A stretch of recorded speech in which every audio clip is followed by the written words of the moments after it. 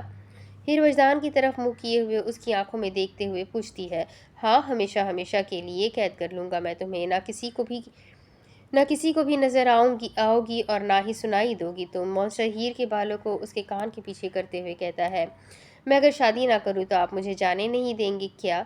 نہیں، فرض کرو اگر میں تمہیں چھوڑ دیتا ہوں، آزاد کر دیتا ہوں، تو تم جاؤ گی کہاں؟ گھر وغیرہ کچھ ہے تمہارے پاس؟ وجدان ہیر سے دور ہو کر صوفے پر جا بیٹھتا ہے اور ٹانگ پر ٹانگ رکھے ہوئے ہیر کو دیکھتے ہوئے کہتا ہے۔ ہیر اس کی بات پر خاموش ہو کر سر جھکا لیتی ہے، کیونکہ حقیقت ہے اس کے پاس کوئی جگہ نہیں تھی جہاں وہ جا سکتی ہے۔ اب اس کا کوئی اپنا اس دنیا میں تھا ہی نہیں جس کے ساتھ وہ رہ سکتی ہے۔ اگر تمہیں لگ رہا ہے کہ میں تمہیں مفت میں خرید رہا ہوں تو تم مجھے اپنی قیمت خود بتا سکتی ہو۔ وجدان اپنے کوٹ کی جیب سے موبائل نکالتے ہوئے کہتا ہے، قیمت بتاؤ اپنی۔ وجدان اپنے موبائل کی طرف دیکھتے ہوئے کہتا ہے، کس چیز کی قیمت؟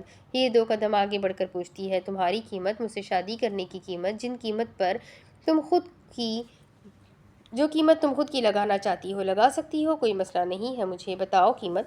وجدان کہتے ہوئے واپس صوفے سے اپنی پشت ٹکا دیتا ہے، میں بکاؤ نہیں ہوں۔ ہیر اپنے ہاتھوں کی مٹھیاں بھیجتے ہوئے کہتی ہے، تم تو پہلے ہی بک چکی ہو، اس سے تمہیں بس کوئی فائدہ حاصل نہیں ہوا ہے، اس لیے اس بار اپنی قیمت تم خود لگاؤ تاکہ مجھ سے شادی کر کے تمہیں بھی کوئی فائدہ حاصل ہو جائے۔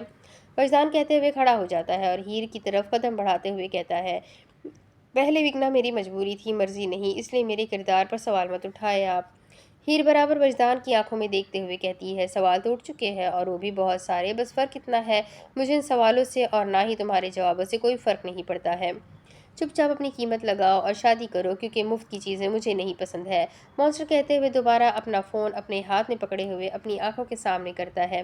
ٹھیک ہے، پھر دے مجھے 2 کروڑ روپے مفت میں، پھر مجھے بھی آپ کا نہیں ہونا ہے۔ ہیر کی بات پر وجدان اپنی آنکھوں کے آگے سے اس کے چہرے کی طرف دیکھتا ہے اور اپنی ایک آئیبرو اٹھاتے ہوئے ہیر کی بنوٹیوں کی طرف دیکھ کر ٹیڑھی اسمائل کرتا ہے۔ زبردست، اپنی خوبصورتی کی قیمت معلوم ہے تمہیں؟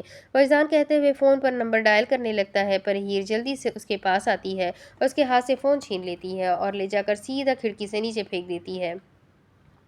میں نے آپ سے کہا نا کہ پہلے بکنا میری مجبوری تھی، میری مرضی نہیں۔ ہیر حیدر بکاؤ نہیں ہے، اور اگر آپ اتنے ہی امیر انسان ہیں تو ان پیسوں سے جا کر اپنے لیے تھوڑی سی شرم خرید لے، ضرورت ہے آپ کو۔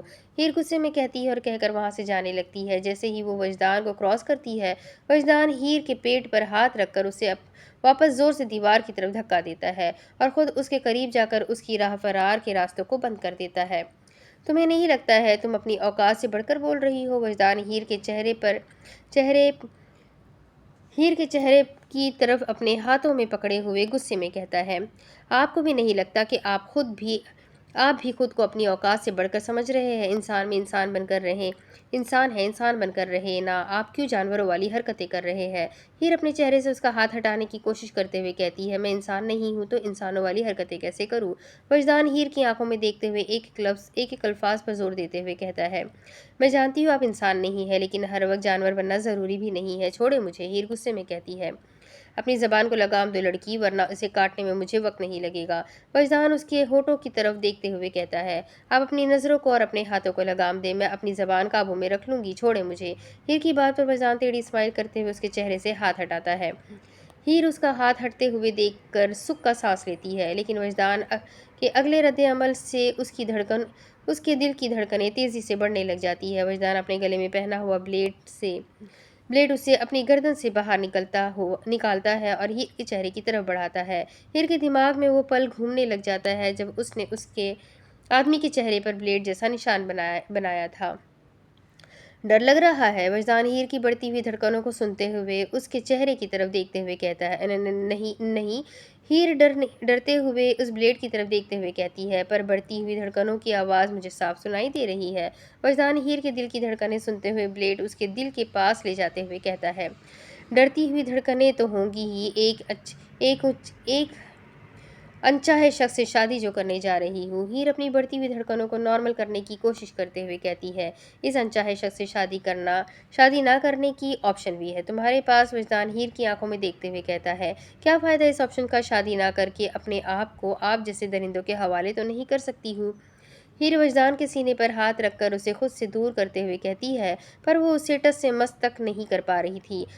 یہ تو ہے، تم میری بیوی نہ ہو کر بھی میری بنتی، میرے لیے تو رات کی بات ہوتی ہے، پر تمہارے لیے وہ رات قیامت ہو جاتی۔ وجدان بلیڈ کبھی ہیر کی گردن کی طرف تو کبھی اس کے چہرے کی طرف گھماتے ہوئے کہتا ہے، بس اسی قیامت کے ڈر سے اپنا آپ ایک جانور کو رشتے کی حیثیت سے دے رہی ہوں میں۔ ہیر کی بات پر وجدان کے ہاتھ اور اس کی نظریں دونوں ہیر پر ٹھہر جاتی ہے۔ تمہیں لگتا ہے کہ میری نظر میں اس رشتے کی کوئی اہمیت ہوگی؟ میری نظر میں نہیں، میری جان، بالکل بھی نہیں۔ یہ رشتے وغیرہ میرے لیے کوئی معنی نہیں رکھتے ہیں، مجھے جو چاہیے وہ چاہیے۔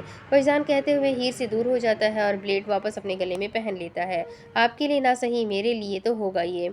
ہیر اپنے آپ کو نارمل کرتے ہوئے وجدان کی طرف دیکھتے ہوئے کہتی ہے، سوچ لو ایک بار، پھر شادی نہیں کرنی تو میں زبردستی نہیں کروں گا، لیکن اگر تم نے کچھ بھی بعد میں الٹا سیدھا کیا تو یاد رکھنا تمہاری جان لینے سے پہلے ایک دفعہ سوچوں گا بھی نہیں۔ وجدان صوفے کے پاس کھڑا ہوا اس کے بیگ سے ٹیک لگائے ہوئے ہیر کو دیکھتے ہوئے کہتا ہے، دھمکی دے رہے ہیں آپ مجھے؟ ہیر وجدان سے غصے میں پوچھتی ہے، اپنے انسان نہ ہونے کا بتا رہا ہوں، جھوٹ اور غداری کرنے والوں کی سزا موت ہے۔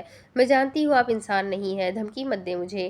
ہیر دیوار سے ہٹ کر وجدان کی طرف ایک قدم آگے بڑھاتی ہوئی کہتی ہے، باہمت لڑکی ہوں، پسند ہے مجھے تم جیسی